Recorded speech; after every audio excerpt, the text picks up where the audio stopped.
Hello hi ನಮಸ್ಕಾರ ಸ್ನೇಹಿತರೆ. ಇಂದಿನ ಹೊಸ ವಿಡಿಯೋದಲ್ಲಿ ಮುಖ್ಯವಾಗಿ ಗೃಹಿಣಿಯರಿಗೆ ತರಕಾರಿಗಳ ಬಗ್ಗೆ ಕಿವಿ ಮಾತುಗಳು.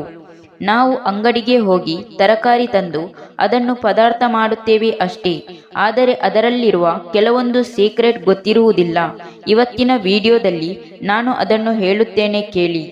ತರಕಾರಿಗಳನ್ನು ಆದಷ್ಟು ಹೊಸತಾಗಿರುವಾಗಲೇ ಅಡುಗೆ ಮಾಡುವುದು ಒಳ್ಳೆಯದು. ತಮ್ಮದೇ ತರಕಾರಿಗಳನ್ನು ಬೆಳೆಯುವವರು ಅವುಗಳ ಅಗತ್ಯವಿರುವಾಗ ಮಾತ್ರ ಕೊಯ್ದು ತಂದರೆ ಉತ್ತಮ.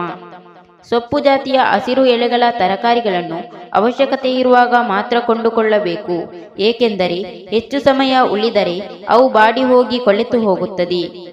ತರಕಾರಿಗಳನ್ನು ಫ್ರಿಜ್ಜಿನೊಳಗೆ ಇಡುವಾಗ ಪ್ರತ್ಯೇಕವಾದ ಚೀಲಗಳ ಒಳಗೆ ಬೇರೆ ಬೇರೆಯಾಗಿ ಇಟ್ಟುಕೊಳ್ಳಬೇಕು. ಕಾಯಿ ಪಲ್ಯವನ್ನು ಮಾಡುವಾಗ ಅದರ ಬೇಯಿಸಿದ ನೀರನ್ನು ಹೊರಗಿಸಿದರೆ ಅವುಗಳಲ್ಲಿ ಅಡಗಿರುವ ಖನಿಜ ವಸ್ತುಗಳು, ಉಪ್ಪು ಮತ್ತು ಆರೋಗ್ಯ ಸತ್ವಾಂಶಗಳು ಹಾಳಾಗುತ್ತದೆ.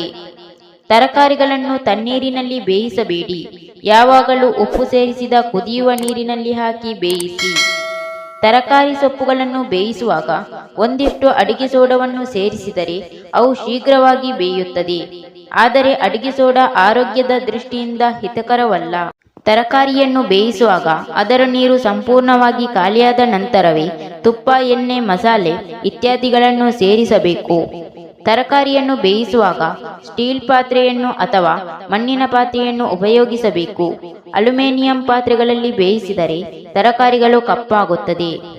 ಹಳೆಯದಾದ ತರಕಾರಿಗಳನ್ನು ಸ್ವಲ್ಪ ನಿಂಬೆರಸ ಸೇರಿಸಿದ ನೀರಿನಲ್ಲಿ 1 ತಾಸು ಕಾಲ ನೆನೆಯಲಿಟ್ಟರೆ ಅದು ಮೊದಲಿನಂತಾಗುತ್ತದೆ.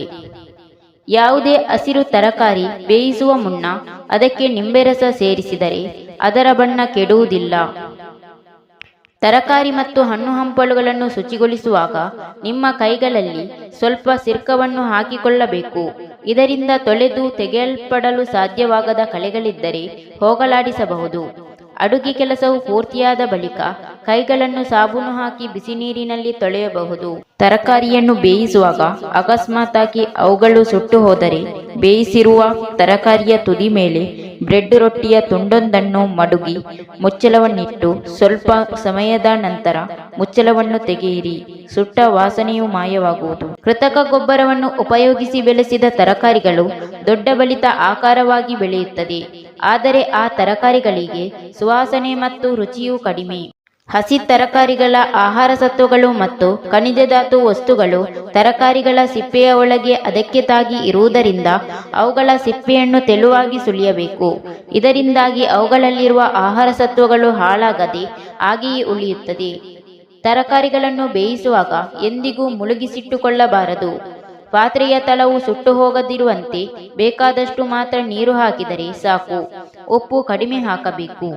ಹಸಿ ತರಕಾರಿಗಳನ್ನು ಅಥವಾ ಮಾಂಸವನ್ನು ಕೊಯ್ಯುವ ಮುನ್ನ ಚೂರಿಯನ್ನು ಬಹಳ ಬಿಸಿ ನೀರಿನಲ್ಲಿ ಮುಳುಗಿಸಿ ತೆಗೆದರೆ ಕತ್ತರಿಸಲು ಬಹುಮಟ್ಟಿಗೆ ಸುಲಭವಾಗುತ್ತದೆ.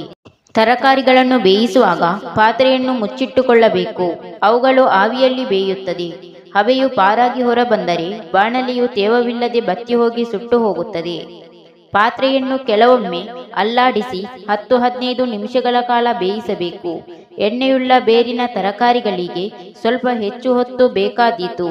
ಆದರೆ ಹಸಿರು ತರಕಾರಿಗಳನ್ನು ತೆರೆದ ಪಾತ್ರೆಯಲ್ಲಿ ಹಾಗೆಯೇ ಬೇಯಿಸುವುದರಿಂದ ಅವುಗಳ ಬಣ್ಣ ಮತ್ತು ವಾಸನೆಗಳು ಹಾಗೆಯೇ ಉಳಿಯುತ್ತದೆ. ತರಕಾರಿಗಳನ್ನು ಬಿಸಿ ಇರುವಾಗಲೇ ಸೇವಿಸಬೇಕು. ಅದನ್ನು ಹಾಗೆಯೇ ಇಟ್ಟರೆ ಅಥವಾ ಪುನಃ ಬೇಯಿಸಿದರೆ ಅದರ ಸತ್ವಾಂಶವು ನಾಶವಾಗುತ್ತದೆ. ಹಸಿ ಪಚ್ಚಡಿ, ಕೋಸಂಬರಿ ಇತ್ಯಾದಿಗಳಿಗೆ ಬೆಳ್ಳುಳ್ಳಿಯ ಸೂಕ್ಷ್ಮ ವಾಸನೆಯನ್ನು ಒದಗಿಸಬೇಕಾದರೆ ಬೆಳ್ಳುಳ್ಳಿಯ 1-2 ತೆಳು ಪದರಗಳನ್ನು ಕೋಸಂಬರಿ ತಯಾರಿಸುವ ಬಟ್ಟಲಿನೊಳಗೆ ತಿಕ್ಕಿ ಒರೆಸಬೇಕು. ಕುಂಬಳಕಾಯಿಯ ತಿರುಳನ್ನು ಲಘುವಾಗಿ ಹುರಿದು ಅದಕ್ಕೆ ಹಸಿಮೆಣಸಿನಕಾಯಿ, ಹುಣಸೆ ಹಣ್ಣು ಮತ್ತು ಉಪ್ಪು ಸೇರಿಸಿ ನಯವಾಗಿ ಅರೆದರೆ ರುಚಿಕರವಾದ ಚಟ್ನಿ ದೊರಕುತ್ತದೆ. ಹಸಿ ಬಾಳೆಕಾಯಿ ಅಥವಾ ಹಲಸಿನಕಾಯಿ ಮತ್ತು ಹಲಸಿನ ಹಣ್ಣುಗಳನ್ನು ಕತ್ತರಿಸುವಾಗ ಕೈಗಳಿಗೆ ಸ್ವಲ್ಪ ಎಣ್ಣೆ ಹಚ್ಚಿಕೊಳ್ಳಬೇಕು.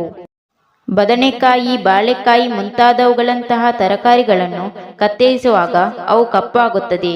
ನೀರಿಗೆ 1 ಟೀ ಚಮಚ ಮಜ್ಜಿಗೆ ಅಥವಾ ನಿಂಬೆ ರಸದ ಕೆಲವು ಬಿಂದುಗಳನ್ನು ಸೇರಿಸಿ ತರಕಾರಿಗಳನ್ನು ಕತ್ತರಿಸಿ ಆ ನೀರಿನೊಳಗೆ ಹಾಕಿದರೆ ಅವುಗಳು ಕಪ್ಪಾಗಲಾರವು. Thank you for watching. Thank you for watching. ವಿಡಿಯೋನ ಲೈಕ್ ಮಾಡಿ, ಇದನ್ನು ಲೈಕ್ ಮಾಡಿ, ಶೇರ್ ಮಾಡಿ, ಚಾನಲ್ನ ಸಬ್ಸ್ಕ್ರೈಬ್ ಮಾಡಿ.